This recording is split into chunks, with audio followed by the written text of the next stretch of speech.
Bonjour à tous, alors aujourd'hui je vais vous donner mon feedback sur le match de boxe Tyson-Jake Paul. Alors je vous donnerai mon opinion de kiné et de coach, mais je ne suis pas un spécialiste du noble-art, bien que je l'ai pratiqué de façon épisodique. Alors ce combat m'intéresse du point de vue de la longévité, c'est-à-dire ma recherche d'un corps résilient qui puisse se renforcer au fil des années. Alors je vais voir si Tyson est un exemple de cette résilience, si c'est un athlète incassable, et je vais voir aussi s'il aurait pu éventuellement battre Jake Paul. Alors 30 ans de différence, c'est énorme dans un sport comme la boxe. Je ne sais pas s'il y a eu des précédents dans d'autres disciplines, mais la boxe, il faut savoir que c'est un sport qui est basé sur la stamina, sur la vigueur et sur la rapidité, et c'est des qualités qu'on perd assez rapidement avec l'âge. De plus, Mike Tyson, il n'avait plus combattu depuis 2005, je crois, où il manquait clairement de pratique, même s'il avait évidemment plus d'expérience que Jake Paul. Et Jake Paul, il y a aussi le fait qu'on ne sait pas trop s'il est dopé ou pas. Mike Tyson, lui, a toujours dit qu'il ne s'était pas dopé. Et d'ailleurs, ça paraît logique puisqu'il a toujours eu un physique exceptionnel et à 13 ans, faisait 86 kilos de muscles. Donc peut-être qu'il a une anomalie génétique. J'en avais déjà parlé de l'inhibition de la myostatine qui affecte par exemple le strongman Eddie Hall. Peut-être qu'il a la même chose, mais ça reste une hypothèse. J'ai aucune confirmation à ce sujet. Et Mike Tyson a perdu. Les experts s'accordent à dire qu'il a perdu à cause d'une faiblesse au niveau des jambes, c'est-à-dire à la fois un manque de force, un manque de puissance et un manque de placement et d'agilité.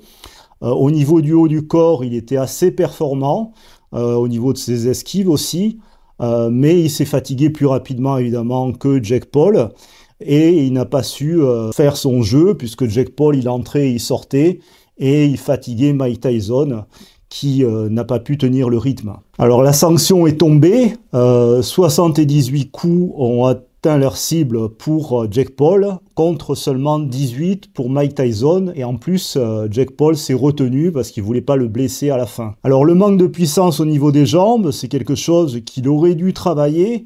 On sait que dans les arts martiaux chinois par exemple, ils travaillent beaucoup les jambes. J'avais fait une vidéo sur Zhang Weili et on la voit travailler tout le temps ses jambes, avec des squats lourds, avec des exercices où elle portait partenaire sur son dos. C'est le principe en fait au niveau des arts martiaux chinois et du kung-fu. Ils travaillent d'abord leurs jambes, ensuite ils travaillent les abdominaux et en dernier lieu ils travaillent le haut du corps.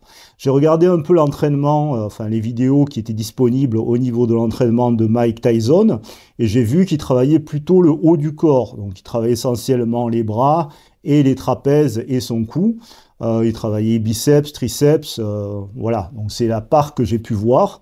Néanmoins, on le voit relativement peu travailler les jambes. Je l'ai vu faire des slams de medicine ball. Bon, c'est tout ce que j'ai vu faire, et il m'a semblé plutôt travailler le haut du corps. Au niveau de sa préparation physique, déjà, Mike Tyson est doté d'un physique hors norme, je l'ai déjà dit, mais il a aussi une bonne alimentation. Il mange des produits essentiellement non transformés. Il est quand même conscient de sa santé, mais un peu moins de sa santé articulaire, parce que il ne s'est pas entouré d'une équipe multidisciplinaire, composée de masseurs, de kinés, de spécialistes de fascia, comme pour Zhang Weili, qui aurait pu l'aider justement à renforcer son corps en prévision du combat, parce qu'il a eu des blessures. Mike Tyson a eu des blessures au niveau du cou, qu'il a entraîné durant sa jeunesse très mal, puisqu'il faisait des neck bridge, et il a aussi eu des blessures au niveau des genoux, et également, il a également une sciatique. Donc voilà, ça fait beaucoup de choses, mais il n'a pas été très conscient au niveau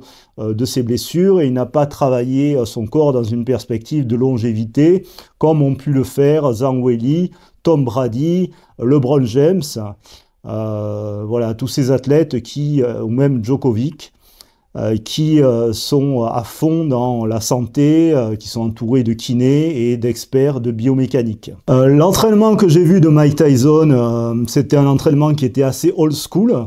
Bon, il y avait quelques éléments modernes comme l'occlusion au niveau des bras et également l'électrostimulation, mais ça reste quand même des gadgets. Son entraînement n'était pas vraiment diversifié, pas assez inventif, pas assez créatif. Encore une fois, si on le compare à l'entraînement de Zhang Weili, c'est le jour et la nuit. Et donc, il aurait eu tout intérêt à s'entraîner avec d'autres préparateurs physiques. Il y a aussi un point dont personne n'a parlé, c'est la capacité à encaisser les coups. Il est évident que quand vous avez 20 ans, vous avez une certaine capacité d'encaisser les coups, et quand vous avez 60, c'est pas du tout la même chanson. Donc ça, c'est un point important, mais Mike Tyson a bien tenu quand même le coup durant tout son match. Il aurait pu très mal finir s'il avait été plus faible, ou si Jake Paul avait été vraiment méchant avec lui, ça aurait pu très mal se terminer, ça aurait pu être un match fatal en fait pour lui. Alors, est-ce que Mike Tyson est un athlète véritablement incassable, comme le sont Tom Brady, LeBron James ou d'autres? Disons que lui, il avait un fort capital génétique qu'il a réussi à maintenir au fil des années. Je pense pas qu'il ait augmenté avec un mode d'entraînement super intelligent et super conscient du travail qui est bon pour les articulations et les fascias. S'il y avait eu ce point, il aurait pu aller certainement beaucoup plus loin. Mais c'est très très bien comme performance, évidemment. Et ça, encore une fois, ça montre qu'à tout âge, on peut performer, soit en ayant une bonne génétique, ou soit en prenant soin de ses fascias et en ayant une approche santé à long terme.